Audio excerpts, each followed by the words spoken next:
For you guys who don't know this, Kevin is my brother. How old were you when you started using?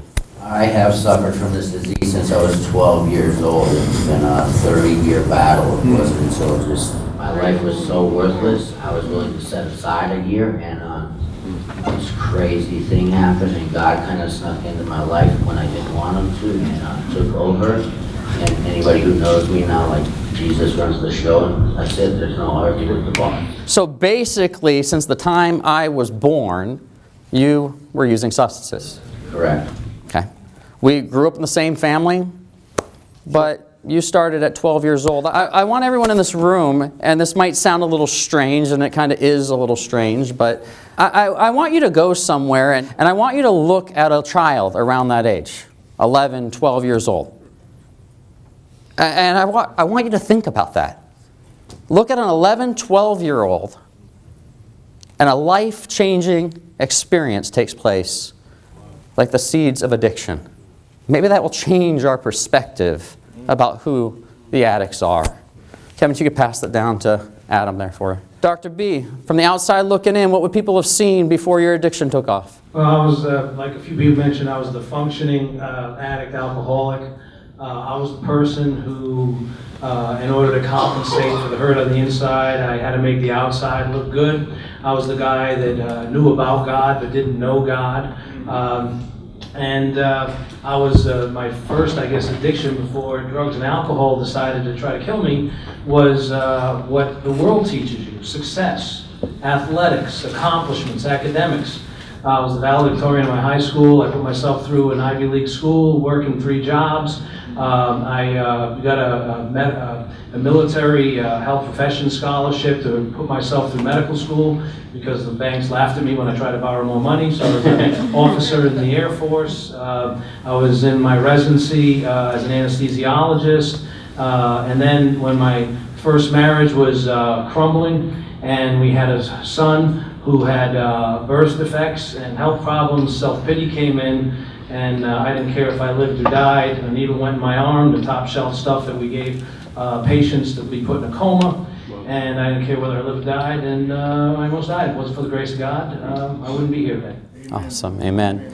Can you guys just thank each of these for being brave and sharing their story up here? Here we have a group of people in recovery. Is it those people over there? Is it just the people under the bridge? Or is it us? I want to use a story here that probably one of the most familiar stories in Scripture. And you can't take the pastor out of me, so. The story of the prodigal son. There was a man who had 2 sons. The younger one said to his father, "Father, give me my share of the estate." So the father divided his property between them. Not long after that, the younger son got together all he had, set off for a distant country, and then squandered his wealth in wild living. After he had spent everything, there was a severe famine in the whole country, and he began to be in need. So he went and hired himself out to a citizen of that country, who sent him to his fields to feed pigs. He longed to fill his stomachs with the pods that the pigs were eating, but no one gave him anything. When he came to his senses, he said, "How many of my father's hired men have food to spare, and here I am starving to death? I will set out and go back to my father and say to him, 'Father, I have sinned against heaven and against you. I am no longer worthy to be called your son. Make me like one of your hired men.' So he got up and went to his father. But while he was still a long way off, his father saw him and was filled with compassion for him. He ran to his son, threw his arms around him, and kissed him. The son said to his father, 'Father, I have sinned against heaven and against you. I am no longer worthy to be called your son.' But the father said to his servants, 'Quick, bring the best robe and put it on him. Put a ring on his finger and sandals on his feet. Bring the fattened calf and kill it. Let's have a feast and celebrate. For the son of mine was dead and is alive again. He was lost and is found.' So they began to celebrate." The first thing I want us to hear, the man had how many sons? 2 sons. 2 sons. They were from the same father. This story here, fairly universally, theologians look at the story and understand that this is Jesus teaching a story that existed in the time, doing a complete switch on the end, showing how gracious God the Father is, how much God the Father loves us. And the Father in the story represents our Heavenly Father. So, a good father, right? And he had 2 sons. Yet, the same upbringing, the same family, the same resources, education, and opportunities. One of them said, let me have your inheritance. Let me have my inheritance now. I'm sick of you. You're dead to me. And took that resource, went off, and squandered it on wild living. We can let our minds wander on what he did in wild living. You see, as I said, and I keep saying, it's not those people over there. Addiction does not discriminate. We have to break this stigma that it's only the junkie under the bridge. It's in our own families, and we still have those attitudes. We somehow disconnect and try to act like they don't even exist, rather than calling them by name. There's one statistic out there that 60% of addicts and alcoholics have full-time employment. 60% of them. That's not what we would think would be accurate, is it?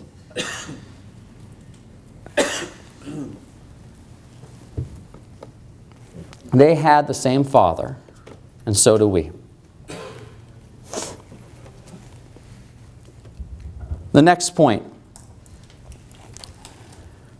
The father let him go. He let him fail.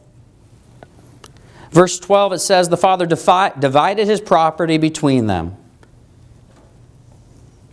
He let him go. I have one slide today, and this is my slide. That's my son Judah. If you can see it up there. Okay? That's my son Judah. Judah is probably one of the most creative little boys you will ever meet. He is a sweetheart. And one of his favorite things to do is what he's doing in the picture there. He's a tree climber. And he is probably the best tree climber I've ever met. This kid will literally palm a tree and climb up the tree with no branches, and he can get all the way up to the tree. Well, there's a problem. Judah could climb trees years ago, and he's not that old of a boy there. And he would climb up these trees and get up to the top, and I'd watch Judah jump from branch to branch at the top of the tree. And Judah was getting pretty prideful. And we all know pride comes before the what? So I'm seeing Judah doing this. And I'm seeing him jumping from branch to branch and climbing higher and higher and higher. And I warn Judah and I talk to Judah, and he's not listening. He thinks he's indestructible. And so some of you are going to call children's services on me. But what happened is I one day in this brief moment of wisdom or insanity, I'm not sure which, I saw Judah climbing down off the tree. And as he's climbing down off the tree, I see him, he's reaching for this branch that's not going to hold him. And I have the opportunity right now. I can run over there and I can rescue Judah. But I'm calculating in my mind, okay, he's going to fall. It's maybe 4 or 5 feet. He's going to get bruised. He might get a little scraped. He's going to be hurt. He's going to be crying. I can run. I can catch him. I can warn him. Or I can let him fall. So I let him fall. And he smacked that ground, and he cried, and he wailed, and I comforted him, and I talked to him, and I explained to him, Judah, you just fell from 4 feet. How did that feel? That hurt, Daddy.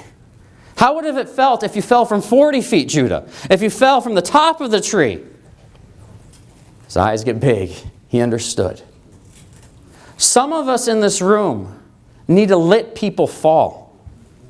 The church is some of the most brutal breeding ground for enabling at times. When I say the church, I mean the corporate church. I mean all of us. We rescue people, and we rescue people, and we rescue them, and we rescue them. But what happens when we're rescuing people? Think about this. They climb the next run, and the next branch, and they jump off. And we catch them. And then they go to the next one, and they jump off, and we catch them. And they jump the next one, and we try to catch them, and we're getting tired, and we're getting hurt, and we're getting bruised. But pretty soon, when they're 40 feet up there and they jump, what's going to happen? They're going to crush us. And then there's no one to catch them. And then when they hit the ground, The options are jail, institutions, or even death. Some of us need to let them fall. Verse 16 says something pretty cool. The drought came, the famine came, the hard times came. No one gave him anything. No one gave him anything. And you know what the very next verse is? He came to his senses. He came to his senses. For years, some of you have addicts in your life that you think you're helping and you're trying to love. And I know it's a confusing thing. It's hard. As my brother shared, 30 years of addiction. It's hard to know where those boundaries are. It's hard because now he's 40 feet up in the tree. What do you expect me to do? If I don't catch him, what's going to happen? Yeah, I know. But we have to let them fall. We have to let them hit the ground. We have to let them feel it. But it doesn't end there. It doesn't end there. The next thing we need to do, and the father in this story did, he anticipated his son's return. He anticipated his son's return. While the son was still a long way off. While the son was still a long way off. The son had changed and said, I'm going to come back. And the father ran out to him and met him. He had anticipated his son's return. He had a ring and a robe and sandals for his feet and the fatted calf ready to throw a party. How are we anticipating the return of those in addiction in our lives, in our churches, in our places of business, in our families? You know, we can't simply just give up. We can, and I know what that feeling's like. It's sometimes the easy thing to do. It's sometimes the only thing we know how to do. I was preparing my brother's eulogy. Think about that. I was preparing his eulogy, writing his eulogy, when I got the call saying, I'll do whatever you want. But I should have not been preparing his eulogy. I should have been preparing for his return. I should have had faith and anticipation that God is faithful. And I should have been preparing a plan of action for when he came to his senses, what are we going to do? How are we going to respond? Rather than just preparing for the inevitable death or the next crazy phone call we get. So those of you who are in charge of a business, those of you in charge of a church, those of you just family members, how are you preparing? What's your plan of restoration? What's your plan of reconciliation? Do you know, and this isn't a plug, this is a very concrete thing for us. Do you know what even your behavioral health coverage looks like as an organization? Are you aware of if you have in-network or out-of-network benefits that are available and where a person can go to treatment? If you don't, you need to find that out. You need to find out what are their options. So when they say they want to come back, you actually have a plan and you know what the resources are. How much is it going to cost you? Are there any scholarships or ministries available? What places will work with you? Is it a place like us or is there another one? We want them well. We want them to get help. But all too often I see people, finally the person, and they don't know what to do. They don't know how to help them. Church leaders, we have to shift from this mindset of, well, they just need church discipline. Fine, church discipline. Fine, we'll deal with the consequences. We'll deal with the pain.